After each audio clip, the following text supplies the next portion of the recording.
ಇನ್ನು ಹುಬ್ಬಳ್ಳಿ ಧಾರವಾಡದ ನಗರದಲ್ಲಿ ಎರಡನೇ ದಿನವೂ ಕೂಡ ವರುಣನ ಆರ್ಭಟ ಮುಂದುವರೆದಿದೆ. ಕಳೆದ 1 ಗಂಟೆಯಿಂದ ಸುರಿಯುತ್ತಿರುವ ರಭಸದ ಮಳೆ, ಇನ್ನು ಮಳೆಯ ಆರ್ಭಟಕ್ಕೆ ರಸ್ತೆಗಳು ಖಾಲಿಯಾಗಿದೆ. ರೋಡಿನ ಮಧ್ಯದಲ್ಲಿ ಮಳೆ ನೀರು ತುಂಬಿ ಹರಿತಾ ಇದ್ದು ತಗ್ಗು ಪ್ರದೇಶಗಳಲ್ಲಿ ಮನೆಗೆ ನೀರು ನುಗ್ಗುವಂತ ಆತಂಕ ಶುರುವಾಗಿದೆ. ಸದ್ಯ ಮುಖ್ಯ ರಸ್ತೆಗಳು ಕೂಡ ನೀರಿನಿಂದ ಜಲಾವೃತಗೊಂಡಿವೆ.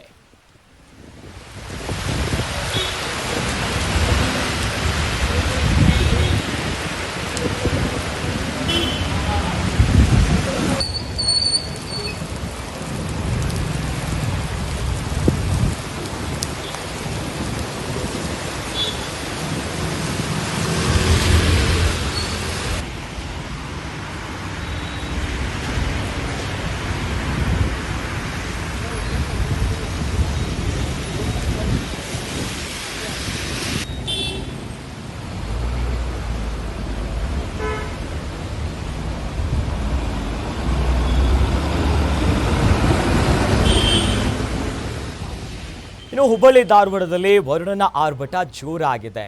ಹಲವೆಡೆ ಬಹಳ ದೊಡ್ಡ ಸಂಖ್ಯೆಯಲ್ಲಿ ಭಾರೀ ಪ್ರಮಾಣದ ಮಳೆ ನೀರು ನುಗ್ಗಿದೆ. ಇನ್ನು ರಸ್ತೆಗಳಲ್ಲೂ ಕೂಡ ಜಲಾವೃತ ಆಗಿದೆ. ಹೀಗಾಗಿ ವಾಹನ ಸವಾರರು ಪರದಾಡುವಂತ ಪರಿಸ್ಥಿತಿ ನಿರ್ಮಾಣವಾಗಿದೆ. ಸತತವಾಗಿ ನಿರಂತರವಾಗಿ ಮಳೆಯಾಗ್ತಿದೆ.